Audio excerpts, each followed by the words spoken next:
हाय दोस्तों, स्वागत है आप सभी का फिर एक बार द डेवलपर स्कूल में। आज हम लोग बात करने वाले हैं नोड.जेएस के अंदर हेलो वर्ल्ड की। अब बेसिकली मैंने जावास्क्रिप्ट के लगभग जितने भी ट्यूटोरियल्स देखे हैं, यूडेमी के ऊपर जितने भी पेड कोर्स देखे हैं, है ना, उनमें डायरेक्टली क्या होता है कि हम लोगों को है ना डायरेक्ट क्रिएट सर्वर, लाइक हम एचटीटीपी मॉड्यूल को डाउनलोड करते हैं, फिर क्रिएट सर्वर करते हैं कि ऐप क्रिएट कर देते हैं, एंड दैट वाज लाइक कि we are just creating our node JS app.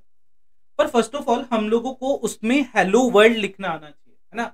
तो आज इस वीडियो के अंदर हम कुछ बेसिक बेसिक बातें करेंगे, सीखेंगे किस तरीके से एक प्रोजेक्ट सेटअप किया जाता है नोड.जेएस का, है ना। मैं आपको नोड.जेएस सेटअप करना सिखाऊंगा और उसका हेलो वर्ल्ड लिखना सिखाऊंगा। तो लेट्स स्टार्ट। उससे पहले मैं आप लोगों को बता दूं, वीडियो बहुत अच्छा है और लाइक मेरे लिए तो अच्छा है ना। तो चैनल को अब तक अगर आप लोगों ने सब्सक्राइब नहीं किया तो प्लीज सब्सक्राइब कर दो और वीडियो को लाइक और शेयर कर दो, ठीक है। तो basically what I will do, मैंने एक और चीज आप लोगों को बता दूं, मैं ये है मेरी एक्चुअल में गिटहब की प्रोफाइल। तो यहाँ पर अब मैं डेली जितना भी कोड करने वाला हूँ उसकी ब्रांच बना बना के डाल दूंगा। जैसे आज हमारी जो ब्रांच होगी वो होगी हेलो वर्ल्ड के नाम से। इस ब्रांच के अंदर आपको आज का कोड मिल जाएगा। ऐसे ही हम आपको एक्स्ट्रा एक्स्ट्रा कोड देते जाएंगे ताकि आप लोगों को प्रैक्टिस में आसानी हो। तो आई होप आप लोगों को मेरी ये एफर्ट पसंद आएगी, ठीक है। तो सबसे पहले मैं आता हूँ अपने फोल्डर के अंदर, जैम के अंदर होगा मेरा htdocs। इसके अंदर मैं जनरली क्या करने वाला हूँ, एक फोल्डर क्रिएट कर लेता हूँ। चलो मेरे पास में नोड.जेएस के नाम से पहले से क्रिएटेड है, सो आई हैव वन फोल्डर। और what I can do for you, I can directly do, मैं इसको डिलीट ही कर देता हूँ, ठीक है। तो जनरली मैं सिर्फ अपनी कमांड लाइन ओपन कर देता हूँ। तो so much work we will try to do from command line. तो मैं इसको थोड़ा कैपिटल कर देता हूँ। सबसे पहले मैं लिखूंगा MKDIR यानी मेक डायरेक्टरी, और उसका नाम मैं रखना चाहता हूँ जैसे नोड.जेएस ऐप। मैं उसका नाम ये रख दिया, ठीक है। अगर आप ls करूंगा अब आप देखोगे नोड.जेएस ऐप इज देयर। तो अगर मैं cd यानी चेंज डायरेक्टरी करूंगा तो मैं अपनी इस नोड.जेएस ऐप के अंदर जा सकता हूं। अब देयर इज अनदर थिंग कि अगर मैं यहाँ पे लिखता हूँ TOUCH टच, और इसके बाद में अगर app.js लिख दूं तो यहाँ पे क्या होगा, मेरी app.js के नाम से फाइल क्रिएट हो जाएगी इस नोड.जेएस वाली फाइल के अंदर, बेसिकली, है ना। यहाँ पर मेरी ये वाली फाइल क्रिएट हो जाएगी। तो यहाँ पर चलो मैं सिंपली लिखता हूँ console.log एंड यहाँ पर लिख देता हूँ हेलो आई एम गुड,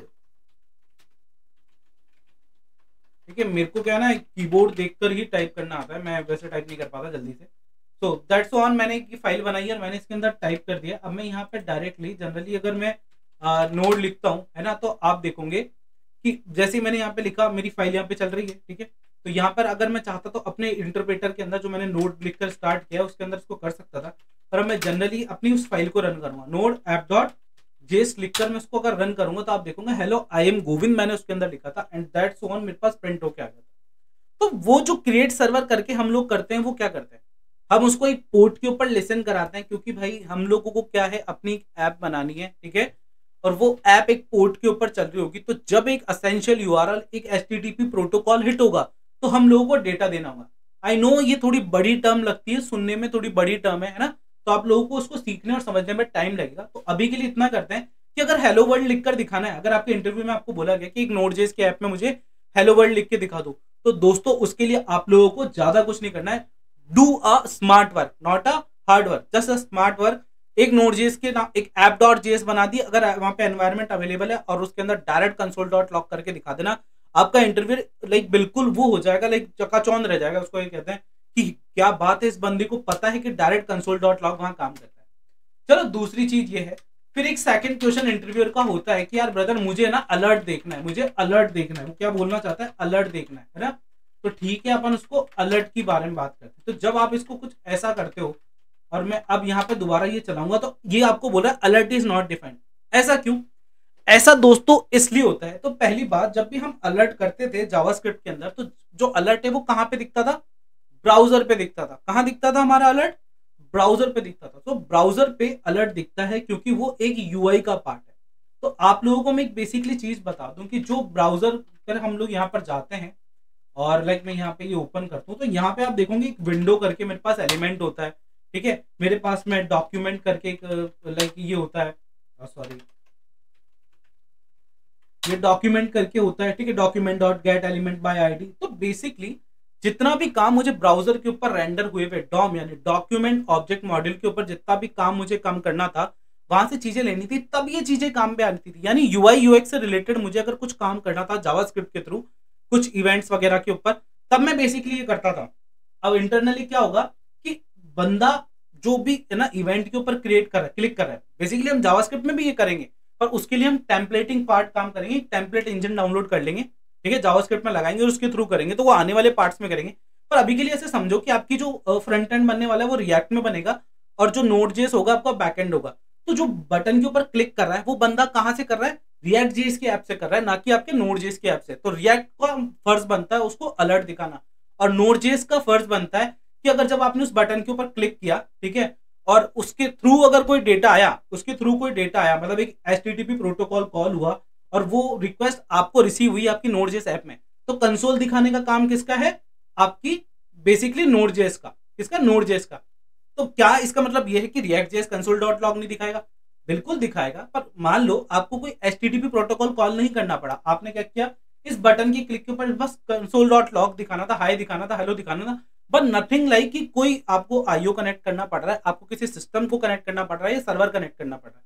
तो ऐसे बिना करना था तो रिएक्ट.जेएस दिखा सकता था, और उसके साथ करना था तो नोड.जेएस दिखा सकता था। तो बेसिकली आप लोगों से इंटरव्यू के अंदर पूछी जाती कि क्या हम लोग अलर्ट यूज कर सकते हैं नोड.जेएस के अंदर, तो directly tell them no, because sir alert is the part of document part.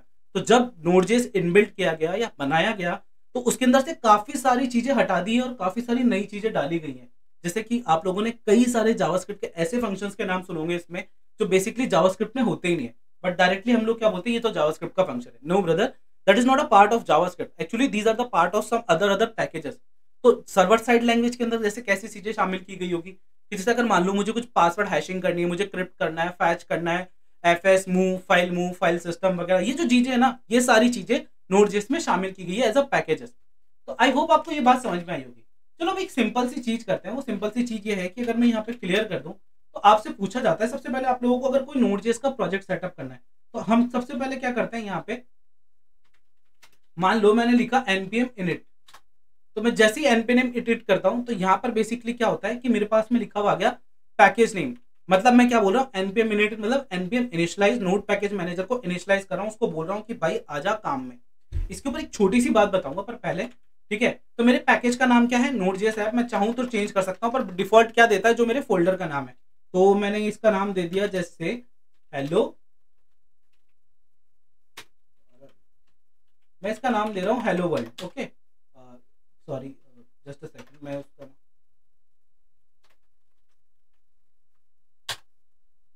तो दिस इज npm init, ठीक है। अब मैं यहाँ पर आता हूँ, नेक्स्ट पे जाता हूँ, यहाँ पर हमको डिफाइन करना होता है वर्जन। तो अगर मान लो मुझे वर्जन डिफाइन करना है तो मैं वर्जन कुछ भी दे सकता था, version by default like versioning करते हैं हम जब अपनी एप्लीकेशन की सो ऑन। डिस्क्रिप्शन की इसके अंदर हम क्या काम करने वाले हैं तो मैंने लिख दिया जैसे कि हेलो वर्ल्ड लिखूंगा मैं, है ना, हेलो WRLD हेलो वर्ल्ड, ठीक है। एंट्री पॉइंट क्या होगी तो हमारी app.js होगी, क्योंकि app.js हम बेसिकली पहले से बना चुके हैं। टेस्ट कमांड उसके अंदर क्या होगी तो टेस्ट कमांड जैसे हमने लिख दिया डायरेक्ट टेस्ट, ठीक है। गिट रैपो है क्या इसकी कोई, तो गिट रैपो का यूआरएल हम डिफाइन कर सकते थे, ठीक है। तो अभी मैं इसमें डायरेक्ट नो कर रहा हूँ, कीवर्ड्स कुछ भी नहीं कर रहा हूँ, डायरेक्ट लिख रहा हूँ TDS यानी कि द डेवलपर स्कूल, ठीक है। एंटर, ऑथर है गोविंद कुमावत, मैंने ये कर दिया, लाइसेंस ICS और एंटर कर दूंगा तो ये मेरे को बोलेगा क्या ये चीजें सही है। तो यस करने पर मेरी एक package.json फाइल क्रिएट हो जाती है। यहाँ पर अगर आप आके देखोगे तो अब एक फाइल क्रिएट हो गई है package.json। आप देखोगे टेस्ट के अंदर मैंने टेस्ट लिखा है, टेस्ट के अंदर मैंने टेस्ट लिखा है। तो ये टेस्ट कहाँ से आया, क्योंकि इसने मुझे पूछा था कि आपकी टेस्ट कमांड क्या होगी, आपकी टेस्ट कमांड क्या होगी, ठीक है। जो मैंने कीवर्ड्स पूछे थे वो मेरे कीवर्ड्स यहाँ पर आ गए, ऑथर वगैरह सब चीजों का नाम आ गया, नेम आ गया, ये सारी चीजें आ गई। सो that is it, that is it. अब ये पैकेज.जेसन क्या काम में आता है, ये आप लोगों ने ध्यान दिया हो तो मैंने लिखा था npm init, ना कि नोड कुछ लिखा था। तो बेसिकली पैकेज.जेसन क्या करता है, पैकेज मैनेजमेंट का काम करता है।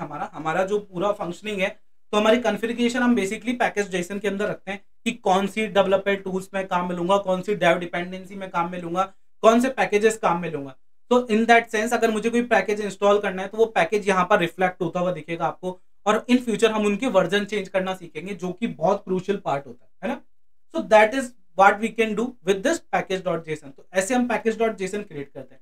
अब एक और चीज बताता हूँ, ठीक है, एक और चीज बेसिकली अगर मान लो मैंने यहाँ पे ऐसे लिखा होता, ठीक है, जैसे START स्टार्ट, ठीक है, यहाँ पर मैंने लिखा होता जैसे अभी हमारी पैकेज को स्टार्ट करने की कमांड क्या है, हम लिखते हैं नोड और हमारी फाइल का नाम क्या है app.mysql, जेएस, ठीक है, मैंने ये लिख दिया नोट ऐप डॉट जेएस। तो अब आप लोगों के सामने एक बहुत अच्छी चीज आने वाली है, जो है हम लिखेंगे यहाँ पे npm start स्टार्ट। जब मैं npm स्टार्ट लिखूंगा ना बेसिकली, तो एक सेकंड में इसमें से ये कोड हटा दूं और आप देखोगे आपको ये हेलो, जो हेलो आई एम गोविंद था ना, वो लिखा हुआ मिल जाएगा यहाँ पे। तो मैंने npm स्टार्ट किया और आप देखते हो आपके पास में हेलो आई एम गोविंद लिखा हुआ भी आ गया, मेरे प्रोजेक्ट का नाम, उसका वर्जन लिखा हुआ, सब चीजें आ गई।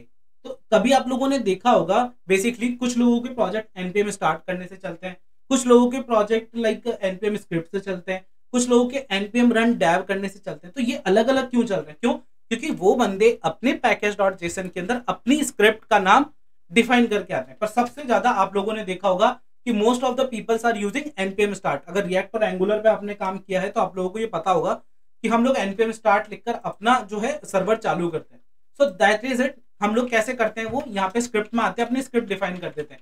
इसका बेनिफिट क्या होता है कि अगर मान लो प्रायरली आप अपनी ऐप को चलाने से पहले सारे मॉड्यूल्स स्टार्ट करना चाहते हो, सारे पैकेजेस को चेक करना चाहते हो कि भाई सारी चीजें लाइक ऑन द गो चल रही है या नहीं चल रही। So for that we are doing this with the help of scripts. We are not directly initialize that file. Which file? This npm app.js. We are directly not initializing it. We are doing this with the help of npm, मतलब node package manager dot start. तो node package manager सबसे पहले अपनी repos check कर लेगा, अपनी चीजें check कर लेगा, लाइक अपने पास कौन सी फाइल अवेलेबल है, कौन सी फाइल अवेलेबल नहीं है, ठीक है, कौन सा मेरा पैकेज अवेलेबल है, कौन सा नहीं है। और this is the way, last जब वो फाइनलाइज हो जाएगा इनसे, तो आप लोगों की ऐप को स्टार्ट कर देगा। तो बेसिकली ये सही तरीका है हमारा। तो आज हम लोगों ने हेलो वर्ल्ड लिखना सीखा है, प्लस हम लोगों ने अपनी फर्स्ट ऐप क्रिएट करना सीखी कि कैसे हम npm init करके अपनी फर्स्ट ऐप क्रिएट करते हैं। npm पैकेजेस का मतलब समझा हमने, अपनी एक कस्टम स्क्रिप्ट बनाना सीखी कि किस तरीके से हम अपनी कस्टम स्क्रिप्ट बना सकते हैं। आई होप आप लोगों को वीडियोस पसंद आ रहे होंगे। अगर वीडियो पसंद आए तो प्लीज लाइक, सब्सक्राइब, शेयर जरूर करिएगा।